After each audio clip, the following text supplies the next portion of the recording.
आवाज विशेष कार्यक्रम में आपका स्वागत है। और विशेष में आज हमारे साथ है बुद्धिस्ट इंटरनेशनल नेटवर्क के राष्ट्रीय संयोजक, जो राष्ट्रीय प्रभारी के रूप में पूरे देश में और विदेश में काम करते हैं। लेकिन जितने भी बुद्धिस्ट ऑर्गेनाइजेशन है और बुद्धिस्ट संस्कृति से जुड़ा हुआ जितना भी वर्क है, उसका एक अंतर्राष्ट्रीय समन्वय का कार्यक्रम जो करते हैं, प्रोफेसर डॉक्टर विलास खरात सर हमारे साथ हैं। डॉक्टर विलास खरात, इनकी एक विशेषता भी है, वे एक अच्छे वक्ता तो है, अच्छे लेखक भी है, लेकिन एक अच्छे ऑर्गेनाइज़र के रूप में वे सबसे परिचित भी हैं। वैसे बामसेफ, ये जो backward and minorities employees federation का जो बड़ा ऑर्गेनाइजेशन है, उस ऑर्गेनाइजेशन से वे बड़े लंबे समय से जुड़े हैं। लेकिन इस वक्त बुद्धिस्ट इंटरनेशनल नेटवर्क के रूप में एक ऐसे विशिष्ट कार्य में लगे हुए हैं कि जो कार्य वो भारतीय संस्कृति, जिस भारतीय संस्कृति ने पूरी दुनिया में भारत की एक विशिष्ट पहचान बनाई, वो संस्कृति, उसका क्या हुआ। और ये शोध और अध्ययन का कार्य बड़ी गंभीरता से इस समय प्रोफेसर विलास खरात सर कर रहे हैं। खरात सर, कार्यक्रम में आपका स्वागत है। शुक्रिया। सर, बात हम लोग यहाँ से शुरू करना चाहेंगे कि बुद्धिस्ट इंटरनेशनल नेटवर्क, जहाँ तक मैं समझता हूँ कि लगभग 12 से 15 साल का वक्त हुआ है कि बुद्धिस्ट इंटरनेशनल नेटवर्क इस नाम के साथ बामसेफ एक विशिष्ट कार्य में जुटा हुआ है। हम आपसे ये समझना चाह रहे हैं कि ये संकल्पना क्यों आपको लगा, क्योंकि बामसेफ का एक अपना काम करने का तरीका रहा, लेकिन बुद्धिस्ट इंटरनेशनल नेटवर्क की संकल्पना के साथ बामसेफ फिर एक नई विंग के साथ आगे बढ़ता है।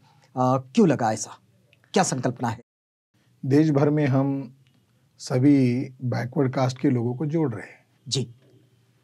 तो जोड़ते समय हमें इस बात का एहसास हुआ कि लोगों को व्यवस्था की समझ नहीं है। समाज जाति चेतना में संगठन बना रहा है। अच्छा। तो व्यवस्था की समझ होना ये अलग बात है। जिस व्यवस्था से हमारे पुरखे लड़े, उस व्यवस्था को छोड़कर कोई बड़ा आंदोलन नहीं हो सकता। उस व्यवस्था में परिवर्तन करना होगा। तो हमसे अपने SC ST OBC को ऑल इंडिया लेवल पर जोड़ने में कामयाब हुए जी। मगर रिलीजियस कम्युनिटीज जो है, चाहे वो बुद्धिस्ट हो, चाहे वो अदर रिलीजियस कम्युनिटी जो इक्वालिटी को मानते हैं, चाहे सिख हो, मुस्लिम हो, जैन हो, लिंगायत हो, तो इनमें हम लोगों ने इसमें कमी पाई। ये लोग जो है, इनके अंदर भी व्यवस्था की समझ नहीं है। धर्म ग्रंथ के बारे में वो एक्सपर्ट्स हैं, अपने फिलॉसफी के बारे में एक्सपर्ट्स हैं। गैर बराबरी के खिलाफ संगठित होने का जो कार्यक्रम है, वो बनाने के लिए ये हमने एक प्लेटफॉर्म बनाया, नेशनल माइनॉरिटी मोर्चा, जिसके अंदर बुद्धिस्ट राष्ट्रीय अल्पसंख्यक मोर्चा जी, इनको हम ट्रेनिंग देंगे, इनके अंदर हम लीडरशिप तैयार करेंगे। और केवल एक कम्युनिटी को नहीं, बुद्धिस्ट होगा, जैन होगा, लिंगायत होगा, बुद्धिस्ट होगा, सिख होगा, मुस्लिम होगा, ईसाई होगा, इनको जोड़कर हम करेंगे। अभी आपको जानकारी के लिए बताता हूँ जी। आपकी आवाज़ ऑल इंडिया में जाती है, आवाज़ इंडिया की आवाज़, तो मैं आपके चैनल के ज़रिए बताना चाहता हूँ कि नागपुर में एक तरफ दीक्षा भूमि है, जहाँ पर प्रेरणा के स्रोत के तौर पर लोग यहाँ इकट्ठा होते हैं, और एक तरफ रेशिम बाग में हेडक्वार्टर RSS का हेडक्वार्टर भी है। तो मोहन भागवत ने ऐसे व्यक्ति को चुना, रिलीजियस कम्युनिटी का नेता, जिसके नेतृत्व में 21 जगह बम ब्लास्ट हुए। इंद्रेश कुमार को जिम्मेदारी लगाई गई कि तुम्हें अभी माइनॉरिटी लोगों को इकट्ठा करना है, जिसके ऊपर आतंकवाद का आरोप है। RSS के 3 संबंधित लोग हैं। अजमेर शरीफ बम ब्लास्ट में RSS के 3 लोगों के खिलाफ फैसला आया, यानी अब कोर्ट कह रहा है कि RSS के लोगों ने अजमेर शरीफ का बम ब्लास्ट किया। तो जो इंद्रेश कुमार है, इसके नेतृत्व में 21 जगह बम ब्लास्ट किए। और ये ऑल इंडिया में जो अलग अलग रिलीजियस माइनॉरिटीज़ है, इनका हेड किसको बनाया? इंद्रेश कुमार को बनाया। अब इंद्रेश कुमार बुद्धिस्टों का नेता है उनकी नज़र में, मीडिया की नज़र में, उनकी नज़र में मुसलमान, ईसाई सबका नेता है। दुख की बात है कि 2017 में RSS के प्रमुख भागवत ने भारतीय बुद्धिस्ट लोगों को और विश्व में जो बुद्धिस्ट लोग हैं, इनको गुमराह करने के लिए एक ऑर्गेनाइजेशन बनाया, भारतीय बौद्ध संघ। और दुख की बात है कि विदर्भ में कुछ बहकाव में आकर नौजवान उनको साथ सहयोग दे रहे हैं, कुछ नेता उनको साथ सहयोग दे रहे हैं। आठवले की उपस्थिति में वो प्रोग्राम हुआ, कुछ बनते उनके मंच पर जाकर बैठते भी हैं। तो ये सारी बातें और सारा परिस्थिति का आकलन करके हमने फैसला किया कि रोना रोने से कुछ नहीं होगा, समाज को जगाना होगा और समाज की राष्ट्रव्यापी ताकत खड़ी करनी होगी, क्योंकि बुद्धिस्ट कहने से काम नहीं होगा, बुद्धिस्ट बनना होगा। जी, बुद्धिस्ट कहने से काम नहीं चलेगा, बुद्धिस्ट बनना होगा। तो कैसा खाका बनाता है बुद्धिस्ट इंटरनेशनल नेटवर्क? अभी हमारा ऑल इंडिया लेवल पर ऑर्गेनाइजेशन का स्ट्रक्चर खड़ा है, प्रशिक्षित कैडर बेस कार्य करता है। ये ऑर्गेनाइजेशन जो काम कर रहा है, कुछ सिद्धांत मकसद को लेकर काम कर रहे हैं हम लोग। बाबा साहब अम्बेडकर का जो एम्स ऑब्जेक्ट था बुद्धिज़्म को लेकर, तो उन ब्लूप्रिंट पर हम लोग काम कर रहे हैं।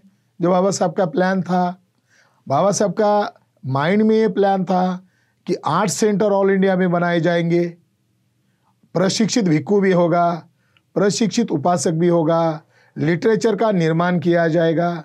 बाबा साहब के दृष्टिकोण से जो काम करना है वो उनके अनुयायी नहीं कर रहे हैं, या उनको मानने का जो काम कर रहे, लीडरशिप कर रहे वो नहीं कर रहे हैं, तो समाज के लिए समाज दोषी नहीं है। जो लीडरशिप कर रहा है वो किसी स्वार्थवश किसी का पिछले को बना हुआ है या व्यवस्था को मजबूत करने का काम कर रहा है। अब देखो साकेत का मामला कितना गंभीर मामला था। जिन लोगों के ऊपर जिम्मेदारी थी उन लोगों ने क्या किया? उन लोगों ने कोर्ट में जाने का नाटक किया, वहां गए, वहां जवाब नहीं दे पाए। जबकि ये मामला बहुत संगीन मामला था और बुद्धिस्ट पार्टी वहां थी ऑलरेडी, उसको प्लानिंग करके आउट कर दिया। मगर ऑल इंडिया में देखा जाए तो बुद्ध गया का मामला है। 1885 में 1895 में फैसला आया कि बुद्ध गया है बुद्धिस्ट स्थल है, उसके ऊपर आज भी उनका कब्जा है। सारे जिन महंतों का कब्जा है आज उसके बॉडी के मेंबर है। तो हर जगह बुद्धिस्ट मॉन्यूमेंट्स पर कब्जा है, मंदिर बनाकर वो कब्जा कर रहे हैं और अभी ज़्यादा कर रहे हैं। तो इसका विरोध करना है तो जो प्रस्तावित लीडरशिप है या प्रस्तावित ऑर्गेनाइजेशन है उनसे हमारा कोई कन्फ्रंटेशन नहीं है, हमारा संघर्ष नहीं है। हमारा मोटो है हमको हमारी विरासत बचानी, तो लोगों के बीच में जाओ, लोगों को समझाओ, लोग आएंगे। अच्छा, लेकिन खराज सर एक बात तो समझाइए कि बुद्धिस्ट इंटरनेशनल नेटवर्क ये एक रिलीजियस फ्रंट है या फिर ये पॉलिटिकल एक्टिविज्म वाला फ्रंट है? देश में सम्राट अशोक ने जो बात कही वो सारी छुपी नहीं, वो लिखी हुई है कि धम्म का राज आएगा तो पॉलिटिकल परिवर्तन होगा। हम इस व्यवस्था बचाने का नाम ले रहे हैं और व्यवस्था बचाने के लिए हम केवल चिल्ला रहे हैं और शासन सत्ता पर ब्राह्मणों को बैठने दे रहे हैं, तो उनकी ताकत मजबूत होगी। मगर समाज में राजनीति के नाम पर रोटी सेकने का काम करने वाला जो लोग हैं, जो लीडरशिप है, हम उसके बारे में नहीं कहेंगे। मगर बेसिक बात समाज को स्तूप क्या है, विहार क्या है, चैत्य क्या है, गुफा क्या है, सुत्त कौन से सुत्त है, इसकी भी बेसिक जानकारी समाज के लोगों को नहीं है। तो उसके लिए हम भी लोग जिम्मेदार हैं। तो हमारा मोटिव सामाजिक परिवर्तन करने का है, being a non political organisation है। मगर ये मतलब नहीं कि समाज को राजनीति से दूर रखा जाए, समाज को पूर्णतः जागृत किया जाए। आप कैसा मानते हैं, जैसे बहुत सारे रिलीजियस ऑर्गेनाइजेशन होते हैं, हम लोग देखते हैं अम्बेडकराइट सेगमेंट में भी, तो वो ये कहते हैं कि हमारा राजनीति से कोई संबंध नहीं, हमारा कोई पॉलिटिकल ऑर्गेनाइजेशन नहीं। आप कैसा मानते हैं, बुद्धिस्ट इंटरनेशनल नेटवर्क क्या ऐसी किसी अलिप्तता के साथ अपने आप को घोषणा करता है? हमारे एजेंडे को जो उठाएगा कि ये मामले को हम समर्थन देते, ये मामले के लिए हम समर्थन देते हैं, हाँ। हम उनका समर्थन करेंगे। जी, इन वर्षों में हमने ये भी देखा है कि बहुत सारी जगह पर बुद्धिस्ट इंटरनेशनल नेटवर्क ने जो खबरें हमारे सामने आई, उन खबरों में ये रहा है कि जो पुरातत्व अवशेष हैं, उन अवशेषों को, उनके संशोधन पर, उनके अध्ययन पर बुद्धिस्ट इंटरनेशनल नेटवर्क बहुत काम करता है। वैसे अभी हाल ही में हमने कल भी देखा कि एक आपने ये जो सिंधपुरी पवनी जो है, जहाँ जिसे पुरातन पद्मावती नगरी के नाम से जानते हैं, और वहाँ मौर्यकालीन, अशोककालीन एक बड़ा स्तूप है, लेकिन वो ऐसे ही पड़ा हुआ है। उस पर कई जगह तो अन्य मतावलंबियों का कब्जा भी दिखता है। तो उस पर भी आप एक उसके मुक्ति का एक आंदोलन इसी रूप में आपने उनके सब्जेक्ट भी डिज़ाइन किए थे। कैसा देख रहे हैं आप इन सब सारी चीज़ों को? क्योंकि कहा तो ये जाता है कि यहाँ के 90% से ज़्यादा जितने धार्मिक स्थल है वो बौद्धों के स्थल रहे हैं। बात एकदम सही है। 1895 में मैक जेफरसन जो जज थे, उन्होंने फैसला सुनाते हुए कहा था जी कि बुद्ध गया स्थल ये निर्विवाद बुद्ध का स्थल है जहां बुद्ध को ज्ञान प्राप्त हुआ था। मगर उन्होंने ये लैंडमार्क जजमेंट है, उन्होंने ये भी कहा कि ब्राह्मणों ने बौद्ध के स्थलों पर कब्जा क्यों किया। उन्होंने इस सवाल भी खड़ा किया, ये बुद्धिस्टों का है, मगर इन्होंने कब्जा क्यों किया? क्योंकि अंग्रेज जो थे वो वेरीफाई करते थे, एविडेंस देखते थे, वन साइडेड फैसला नहीं होता था। बुद्धिस्टों को किक आउट कर दिया और फिर बोला ये दोनों का ही झगड़ा है। आर्कोलॉजी को आउट कर दिया, आस्था को आधार बनाया। तो अंग्रेज लोग सही कहते थे कि ब्राह्मणों में मेरिट नहीं है, क्योंकि वो निष्पक्ष नहीं होते, वो बायस होते। तो उस जज ने कहा इन्होंने बौद्ध स्थलों पर कब्जा क्यों किया? तो उन्होंने कहा कि मूल बुद्धिस्ट लोगों को ब्राह्मणों का गुलाम बनाने के लिए उन्होंने बौद्ध स्थलों पर कब्जा किया है। तो ऐतिहासिक रूप से अगर देखा तो ये जजमेंट, और बाबा साहब का काशी में दिया गया लास्ट स्पीच, उसमें भी उन्होंने कहा कि ब्राह्मण लोग जोर जबरदस्ती से बुद्धिज्म पर कब्जा किया, जिसमें उन्होंने जहाँ बौद्ध स्थल है, स्तूप है, विहार है, बगल में एक छोटा मंदिर बना देते हैं और फिर लोगों को वहाँ बुलाते हैं, फिर लोगों को उकसाते हैं, ट्रेनिंग करके उकसाते हैं। फिर हमारे लोग बुद्धिस्ट तो शांति प्रिय लोग थे, उनके ऊपर अटैक करवाया। ऐसे करके करके उन्होंने हर जगह पर कब्जा किया। अब बुद्ध गया में जाओ, वहाँ के बगल में ही उन्होंने मंदिर बनाया, आपको दिखाई देगा। अभी मैं उधर गया, बिहार के बहुत सारे स्थलों पर गया, बगल बगल में मंदिर बनाए हुए दिखाई देते हैं।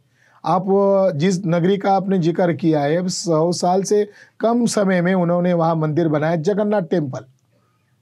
बुद्ध गया का जो टेम्पल का केस था, उसके अंदर ये भी आर्कोलॉजिकल बातें सामने लाई गई थी कि जो जगन्नाथ टेम्पल है उड़ीसा का, वो क्या है।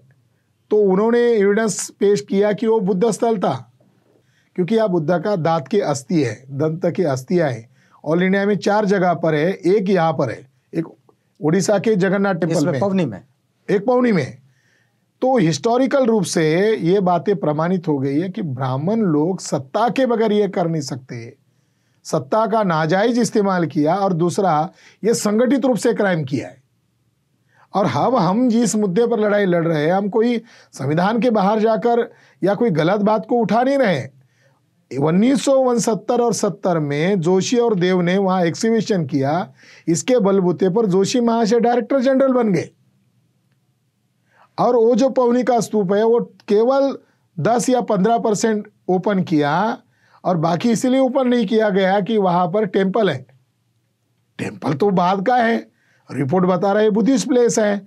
तो मैं ये मानता हूँ कि बुद्धिस्ट इंटरनेशनल नेटवर्क बौद्ध विरासत बचाना है तो समाज के अंदर जाकर जागृति करना है और व्यवस्था से लड़ना होगा। 2 नवंबर पिछले साल हमने आंदोलन किया, रीजनल ऑफिसेस पर, बॉम्बे में किया, नासिक में किया, औरंगाबाद में किया और यहाँ पर किया। उन्होंने हमें आश्वासन दिया कि हम पवनी को बचाएंगे, आपके एडम स्तूप को बचाएंगे। और यहाँ का जो कलेक्टर है, वो कलेक्टर कैसे कह सकते हैं उसको, वो कौन सी परीक्षा देकर पास हो गया? वो कलेक्टर कह रहा है आप कैसे लोग हो, मैं कलेक्टर हूँ, वो जगह को मैं कैसे हैंडओवर कर सकता हूँ भारतीय पुरातत्व विभाग को।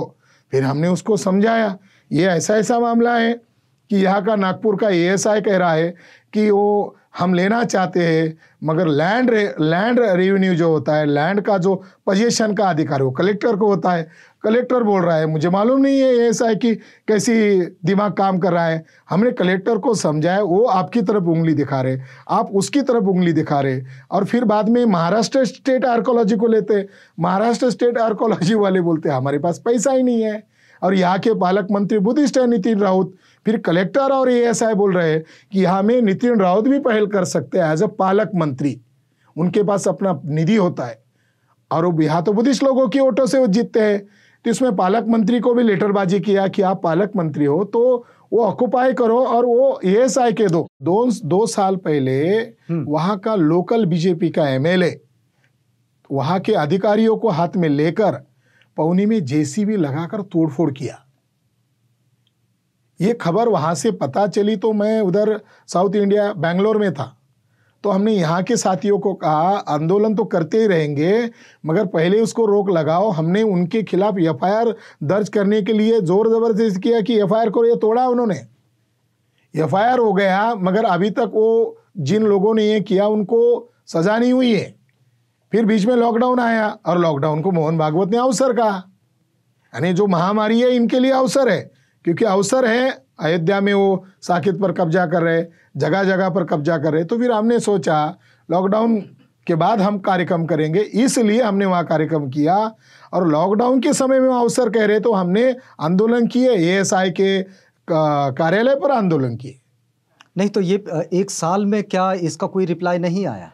एक साल में रिप्लाई आया है कि हम कर रहे हैं, अगली प्रोसेस कर रहे हैं। अभी एडम में ये स्थिति है कि इस साल भी वो किसान ने वहाँ पर हल चलाया, जो पवित्र स्तूप है और मिट्टी का स्तूप है। देखो, एक बात दर्शकों को मालूम होनी चाहिए कि मिट्टी के स्तूप ये बुद्धकालीन होते हैं, जो खास प्रक्रिया से बनाए जाते हैं।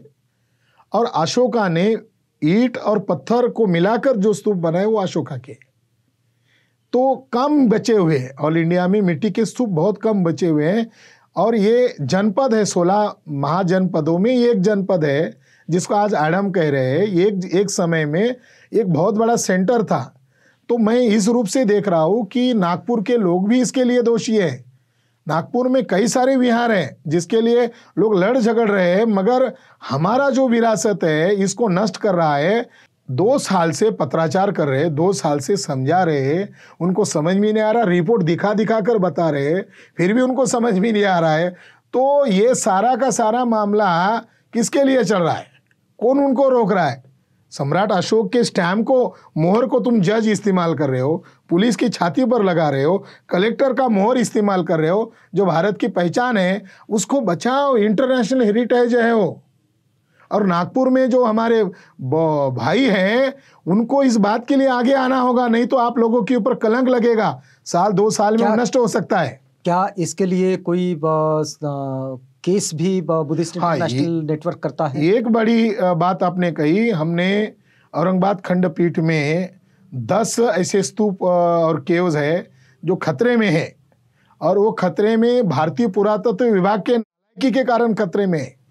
भारत सरकार को पार्टी बनाकर हमने औरंगाबाद खंडपीठ में याचिका दायर की है, मगर वो याचिका का वकील साहब और हमारे एक्सपर्ट लोग उसका जवाब दे रहे हैं। वो समय समय जा रहा है और इधर नष्ट हो रहा है। तो इधर 2 तरफ हम लड़ाई लड़ रहे हैं। एक समाज भी हमारा जज है और न्यायपालिका भी है, तो हम दोनों तरफा लड़ाई लड़ रहे हैं। अच्छा, तो मतलब याचिकाएं डाली हुई है? डाली हुई। क्या इसमें बुद्धिस्ट इंटरनेशनल नेटवर्क जिस तरह से इस कार्य को लेकर आगे बढ़ रहा है, क्या वो ये भी सोचता है कि इसका कोई अध्ययन केंद्र हुआ जाए? क्योंकि ये पूरा का पूरा मामला जो है एक ऐतिहासिक संशोधन का और अध्ययन का भी हिस्सा है। तो क्या इसका कोई अध्ययन केंद्र भी नेटवर्क बनाता है? बुद्धिस्ट इंटरनेशनल नेटवर्क के साथ दिल्ली में हमारा डॉक्टर बाबा साहब अम्बेडकर रिसर्च सेंटर है। उसके एक्सपर्ट लोग अलग अलग इश्यूज़ को, अपने इतिहास और धरोहर के बारे में रिसर्च कर रहे हैं।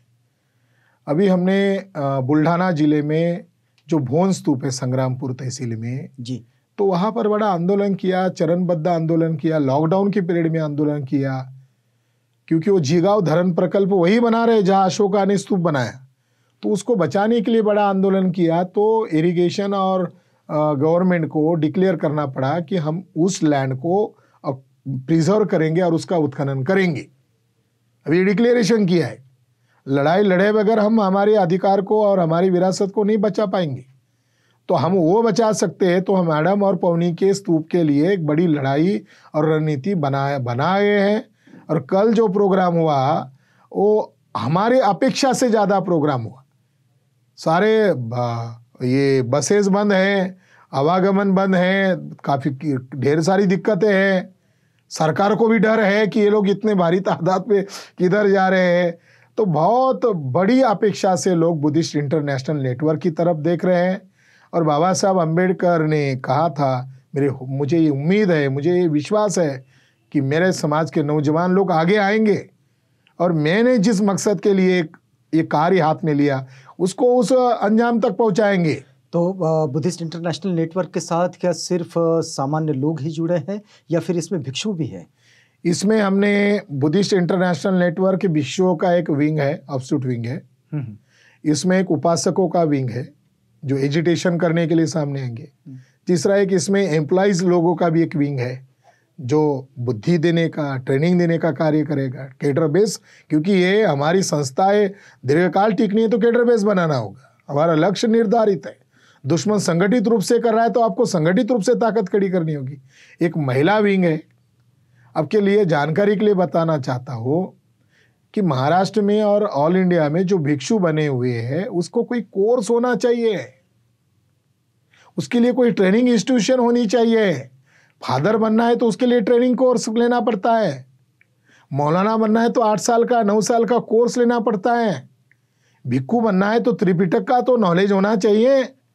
तो इसके लिए बुद्धिस्ट लोगों को पहल करना चाहिए। तो ये हमें दिखाई दे रही है कि उपासकों पर भी कोई नियंत्रण नहीं, भिक्षुओं पर भी कोई नियंत्रण नहीं। कोई भी भिक्षु जाता है वो मोहन भागवत के पास बैठता है, उनकी बोली में बोली बोल रहा है। कोई भी उपासक जा रहा है लालच में तो उनके मंच पर साझा कर रहे हैं, उनकी बोली में बोली बोल रहे हैं। तो बाबा साहब अम्बेडकर का नाम लेना और बाबा साहब अम्बेडकर के दुश्मनों के साथ मिलकर काम करना, ये तो कोई अम्बेडकरवादी होने का क्राइटेरिया नहीं है। ये तो धोखेबाजी है खुल्लम खुल्ला। तो इसलिए इस तरह का काम भी चल रहा है। इस तरह का भी काम चल रहा है। तो आप कैसा सोचते हैं कि बुद्धिस्ट इंटरनेशनल नेटवर्क आने वाले समय में किस समझ के साथ आगे बढ़ेगा?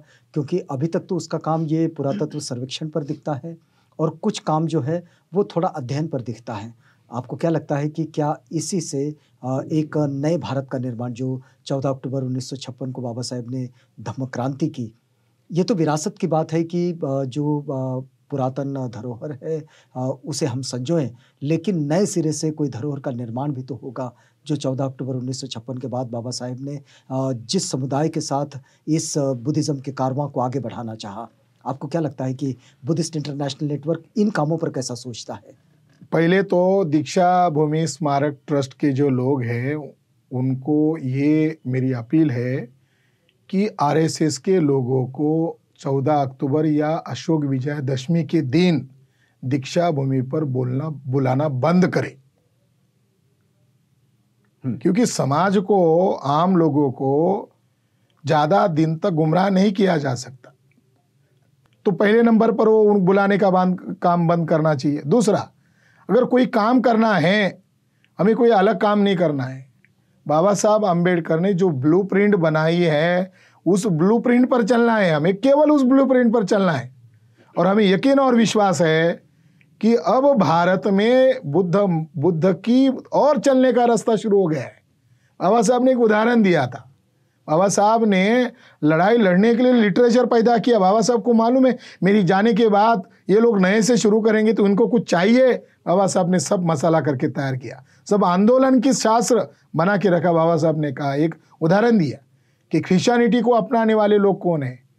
सारे शोषित लोग थे। और वहां एक जो वर्चस्ववादी वर्ग बना था उसको नकार करो क्रिश्चियनिटी की तरफ आए। तो बाबा साहब ने कहा ब्राह्मणिज्म जो है, ब्राह्मणिज्म ने हमारे लोगों को अछूत बना के रखा, हमारे लोगों को शूद्र बना के रखा। अगर वैचारिक जागृति हुई तो सारे के सारे लोग बुद्धिज्म की तरफ आएंगे। बुद्धिज्म कोई लिमिटेड लोगों का वर्ग नहीं है। बुद्धिज्म ये भारतीय लोगों का धर्म है। दुनिया वाले लोग इस मिट्टी को नमन करने आते जहाँ बुद्ध पैदा हुए, जहाँ अशोक पैदा हुए। तो बाबा साहब का ब्लूप्रिंट पर हम लोग काम कर रहे हैं और हमें यकीन है और विश्वास है समाज साथ दे रहा है।